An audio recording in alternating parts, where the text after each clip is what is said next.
হারামজাদাটা একটু কল্পনাও করতে দিবে না। প্রচণ্ড বিরক্তি নিয়ে কল রিসিভ করলো মাইশা।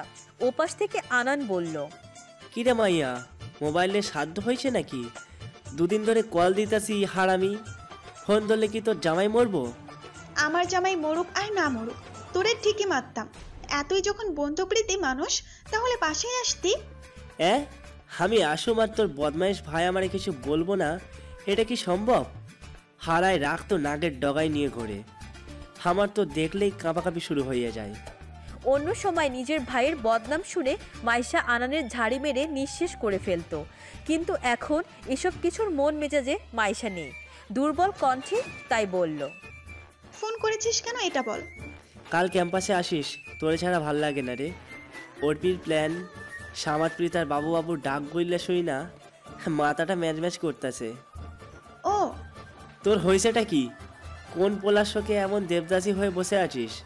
মাইশা শুকনো ঢোক গিলে আয়াতের নাম যে সারাক্ষণ মাথায় ঘুরঘুর করছে, এটা কিছুতেই আরানকে বুঝতে দেওয়া যাবে না। আমতা আমতা করে বলল, মানে আমি আবার কোন ছেলের কথা ভাববো? পাগল তুই? আসলেই আমার মাথাটা মনে হয় গেছে। তুই আবার একটা ছেলে নিয়ে ভাববি? সেদিন আয়াত ভাইয়া তোরে কোলে নিয়েছিল বলে তার গালে কি থাপ্পড়টাই না দিছিলি। আমি তার জায়গায় থাকলে তো তোরে লাইতি দিয়া ট্রেন থেকে ফেলে দিতাম। সেদিন তো উনি কিছুই করেনি। আয়াত নামটা শুনতেই মাইশার বুকে যেন ঠান্ডা হাওয়া বয়ে গেল। নীরব হয়ে গিয়েছে এক প্রকার। আনানকে কি বলবে? এই 4 দিন আয়াত নামক চরিত্রের বেড়াজালে আবদ্ধ ছিল। এই ছেলেটাকে যাচ্ছে না তাই বলেছে। যেই ছেলেটার সাথে শুভ দৃষ্টি হয়েছিল একটা ভয়ঙ্কর ঝগড়া দিয়ে, সেই ছেলেটার কথাই যেন মাইশার মস্তিষ্কে গেঁথে গেছে। কিরে, চুপ হয়ে গেলি কেন? মাইশার হুঁশ ফেরার সাথে সাথে আচমকা বলে ফেলল, আয়াত ভাইয়ের কন্ট্রাক্ট নাম্বার তোর কাছে আছে? বলেই জিভ কাটে মাইশা। ইস, আনান যদি বুঝে ফেলে তবে সর্বনাশ হয়ে যাবে। ওপাশে আনান হতভম্ব। হুট করে মাইশার কথার আগাগোড়া যেন কিছুই বুঝতে পারল না। কিরে, চুপ হয়ে গেলি কেন? আমায় কি উনি নিজে কন্ট্যাক্ট করবে? এসব কি আবল তাবল বলছিস তুই? ওই রকম সেলিব্রিটি মানুষের দেখা ক্ষণিকের জন্যই হয়েছিল, হাল্লাই জানে আর কখনো দেখা হবে কিনা। কিন্তু তুই হঠাৎ ওনার সাথে যোগাযোগ করতে চাইছিস কেন? এমনিতেই। আচ্ছা রাখ, পরে কথা বলবো নে। আগামীকাল ক্যাম্পাসে দেখা হবে। Good night. আনানকে আর কিছু একটা বলার সুযোগ না দিয়ে টুট করে কল কেটে মোবাইলটা খাটে ছুঁড়ে মারে। চিন্তায় পড়ে গিয়েছে যে আনান কিছু বুঝলো কিনা। চিলেকোঠার অগাছালো রুমটি থেকে বের হয়ে ছাদে পা রাখলো মাইশা। উত্তরের হাওয়াতে সর্বত্র ছড়িয়ে গিয়েছে ঠান্ডার আমেজ। 2 তল বিশিষ্ট এই বাড়িটির ছাদ মাইশার খুব প্রিয়। দক্ষিণ দিকের পাতাবাহারের ঝোপটা অনেক বেশি সুন্দর লাগছে। ছাদের রেলিং ঘেঁষে বসে মাইশা খোলা আকাশটার দিকে তাকালো।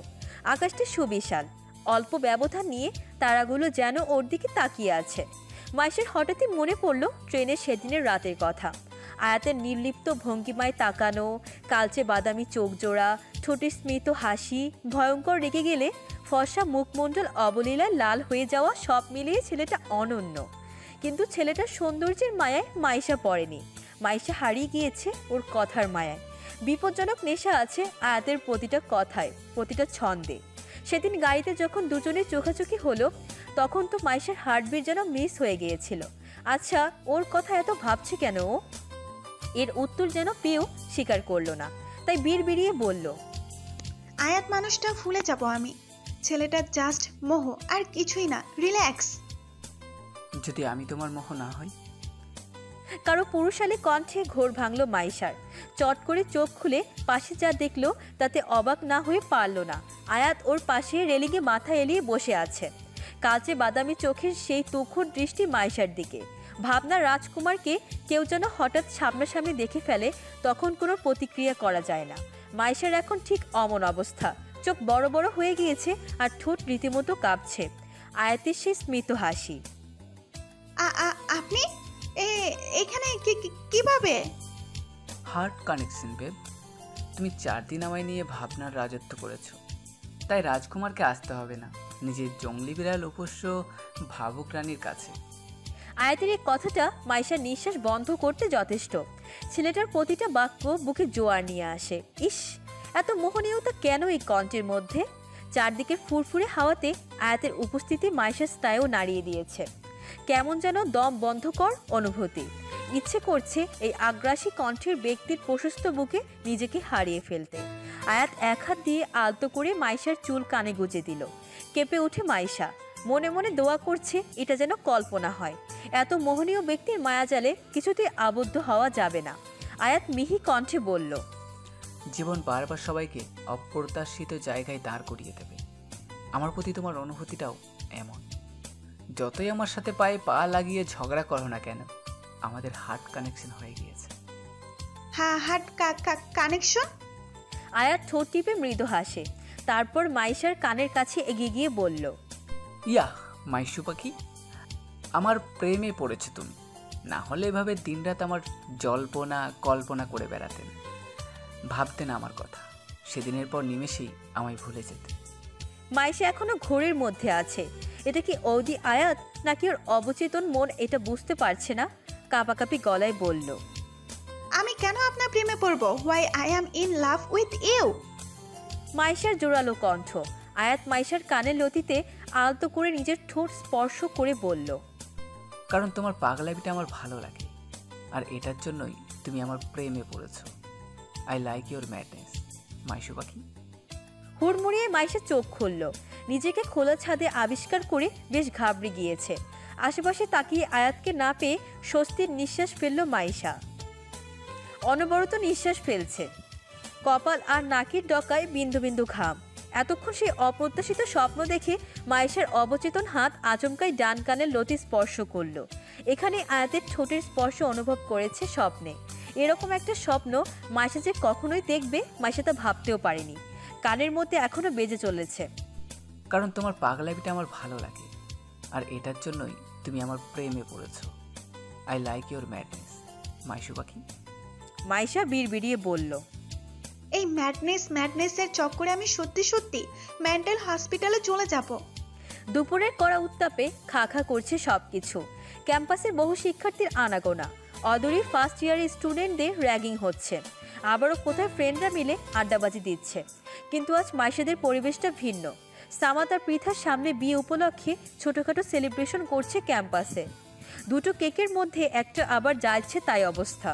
সবাই এখন ক্লান্ত ভঙ্গিতে বসে আছে পার্কিং সাইটে।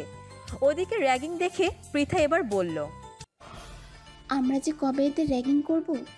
শালা মাস্টার্সের পোলাপাইনগুলাই ভার্সিটিতে রাজত্ব করে, আমাদের কোনো অধিকারই নেই। কিসের অধিকার? কিসের আবার? র্যাগিংয়ের। র্যাগিং কোনো ভালো মানুষরা করে না। এই গাঁজাখড়ি কথা কে কইছে তোরে? হ্যাঁ, র্যাগিং করলে ভালো ভালো র্যাগিং করুম।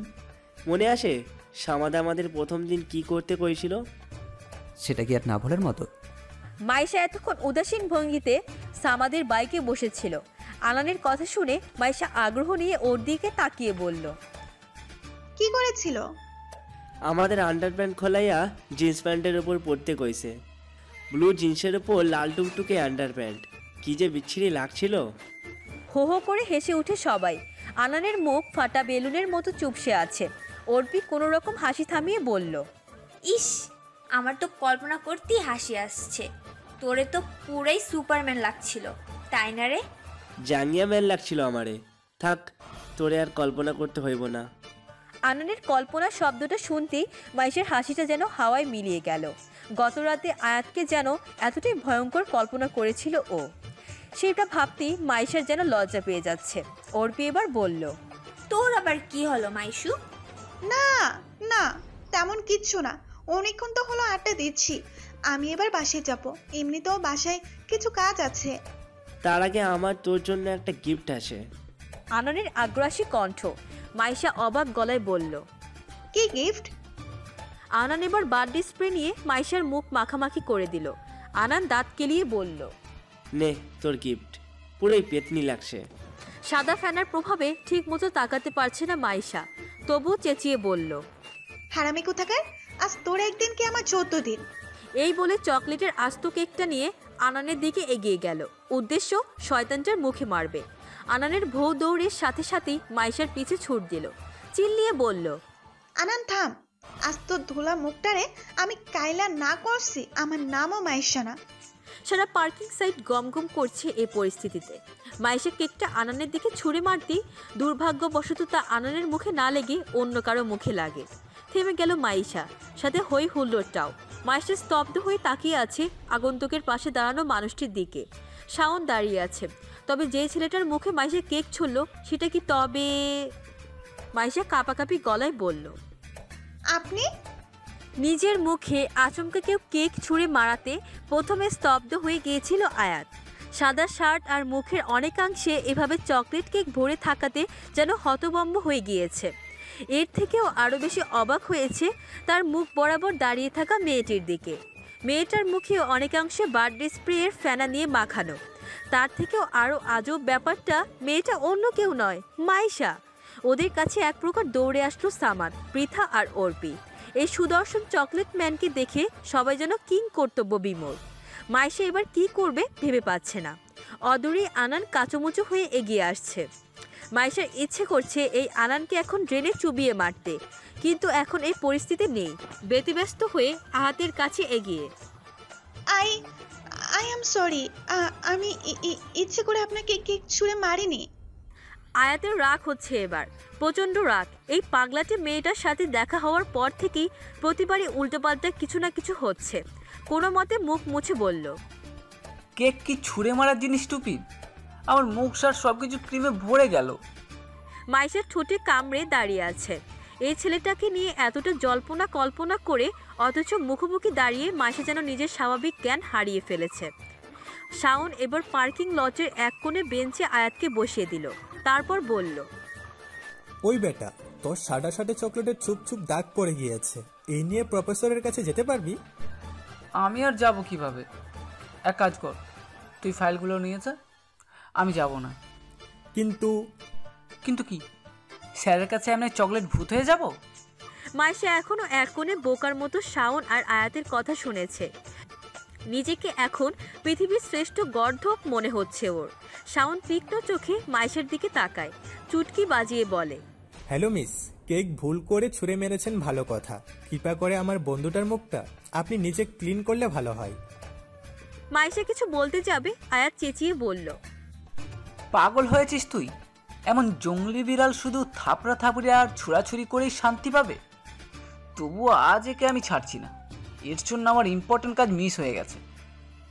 আয়াত তারপর মাইশার উদ্দেশ্যে বলল, হ্যালো মিস মাইশা, দয়া করে এই অধমটার মুখ ক্লিন করে দেবেন প্লিজ। মাইশা অপ্রস্তুত হয়ে বলল, হ্যাঁ হ্যাঁ করছি। মাইশা আর কিছু না বলে এগিয়ে গেল আয়াতের দিকে। নিজের হ্যান্ডব্যাগ থেকে টিস্যু বের করে খুব সন্তর্পণে মুছে দিতে থাকলো আয়াতের মুখটা। মুখ মোছার ভান করে মাইশা বেশ কয়েকবার পরখ করে নিয়েছে আয়াতের বিরক্তি মাখা মুখ। ঠোঁট দুটো চেপে এমন ভঙ্গিতে বসে আছে যেন কেক তো না, কাদা লেগে গিয়েছে। এমনভাবে কোনো ছেলের মুখে মুছে দেওয়ার অভিজ্ঞতা মাইশার প্রথম। তাও অস্বস্তিও হচ্ছে বটে, তবে আড়াল করে রেখেছে একটা স্মিত হাসি। মিরাকেল হলেও আয়াতের সাথে দেখা হওয়াতে মাইশার ভালো লাগছে। আয়াত এবার বলল, কি হলো, কাজ হয়নি? হ্যাঁ হ্যাঁ এই তো শেষ। এই বলে মাইশা সরে আসলো। আয়াত নিজের বাইকের ব্যাক মিররে চেহারাটা একবার পরখ করে নিল যে সব কিছু ঠিক আছে কিনা। মাইশা এক কোণে মাথা নিচু করে দাঁড়িয়ে আছে। আয়াত গভীর সুরে বলল, ইস, মুখটা কেমন আটা আটা হয়ে আছে, আজ আবার গোসল করতে হবে। অর্পি এবার মাইশার কাছে এগিয়ে গিয়ে বলল, আরো ছুঁড়ে মার কেক, ভাগ্যিস উনি এই হিসাবে কিছুই বলেনি। আমার কিচ্ছু বলবি না, সব ওই আনানের জন্য হয়েছে। কুত্তাটা সরে গেল কেন? আজ যদি ওর জায়গা মতো ব্যথা না দিচ্ছি। মাইশা, আয়াতের মোহনীয় কণ্ঠ শুনে হুঁশ ফিরল মাইশার। এই প্রথম আয়াত ওকে নাম ধরে সম্বোধন করেছে, তাই ফটাফট করে উত্তর দিয়ে বলল, জি বলুন।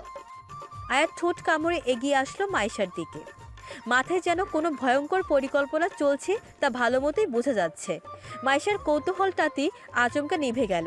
যতই হোক এই অসভ্য টারে নিয়ে কোনো ভরসা নেই। আয়াত তুখুর কণ্ঠে বলল, তোমায় কি শাস্তি দেওয়া যায় বলো তো? আয়াতের ঠোঁটের কোণে বাঁকা হাসি।